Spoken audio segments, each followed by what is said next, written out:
వచ్చినప్పటి నుంచి ఈ రోజు వరకు నిజం తెలియక పరిగెడుతూనే ఉన్నాను గుప్తా గారు.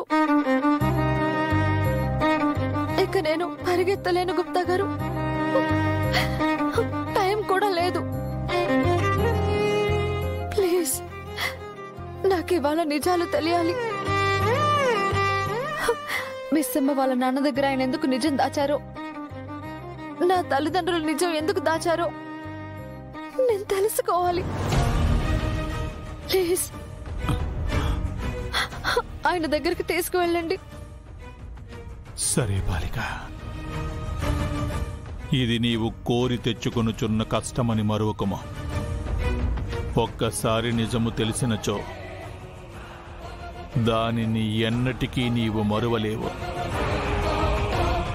దానిని దాటి ముందుకు సాగలేవు. పర్వాలేదు గుప్తా గారు, కష్టమైనా సరే నాకు నిజం తెలియాలి. అటులనే రమ్ము.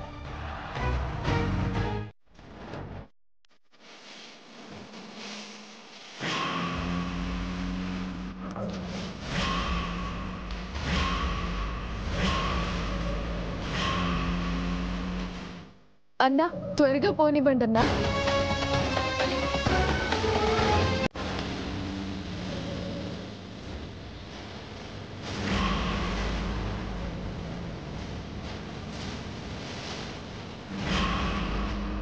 ఆ కార్ వెళ్ళిపోతుంది, కొంచెం తొందరగా. అలాగే మేడం.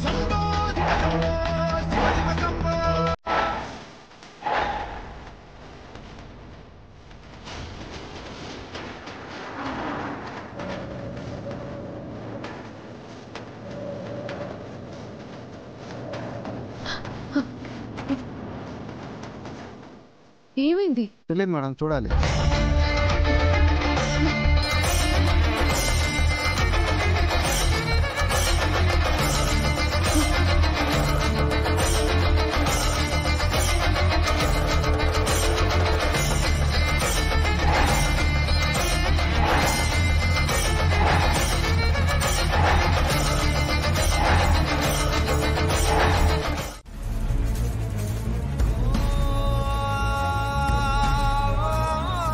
బాబు గారు, కారణం ఏదైనా కావచ్చు, కానీ నా కూతురు గురించి నిజం దాచే హక్కు మీకు లేదు. రామ్మూర్తి గారు ఏమన్నారు సార్? మా సార్కి హక్కు లేదా? మా సారు దేవుడు సార్. మీరు హక్కుల గురించి, అధికారాల గురించి మాట్లాడుతున్నారు, కానీ ఇదంతా ఆయన చేస్తుంది బాధ్యతతోనేనని ఎవరికి తెలియదు సార్. ఇప్పుడు అన్న మాటలే కాదు సార్, మీరు ఇంకా ఎన్ని మాటలు అన్నా మా సార్ నిజం చెప్పరు సార్. ఎందుకంటే ఆ నిజంలో దాగున్న బాధను మీరు భరించలేరు కాబట్టి, ఆ నిజాన్ని తట్టుకొని నిలబడే శక్తి మీకు లేదు కాబట్టి.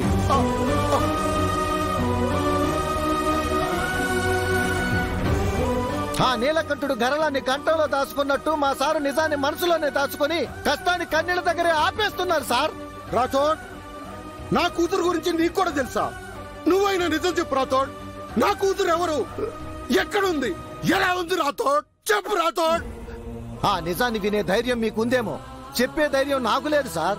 ఆ ధైర్యమే ఉంటే ఎప్పుడో చెప్పేసేవాణ్ణి. ఇది మా సారుకు వచ్చిన కష్టం. మా సారు చెప్పాల్సిన నిజం ఎప్పటికైనా ఆయనే చెప్పాలి.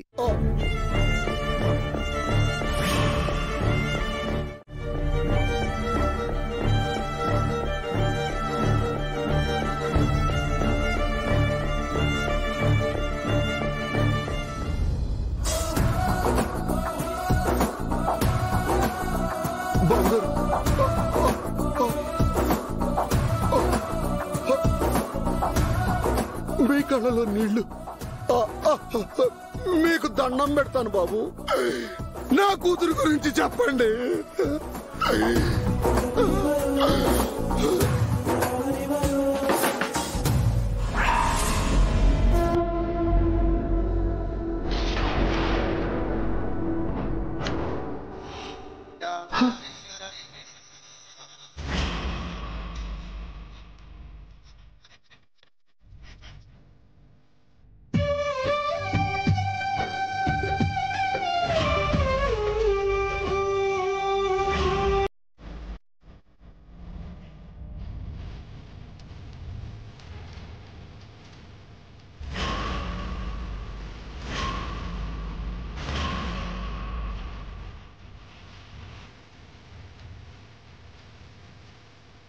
నిజం చెప్పకపోతే నేను చచ్చడం తొట్టు.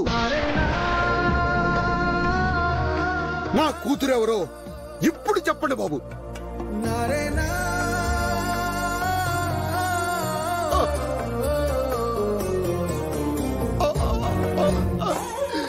దయచేసి నా కూతురెవరో చెప్పండి బాబు.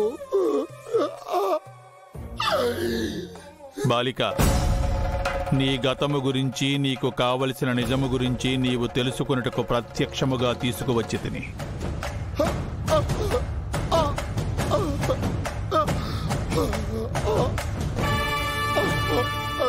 జరుగుచున్నది విని వీక్షించి నీవు తట్టుకుని శక్తిని ఆ జగన్నాథుడు నీకు ప్రసాదించుగాక.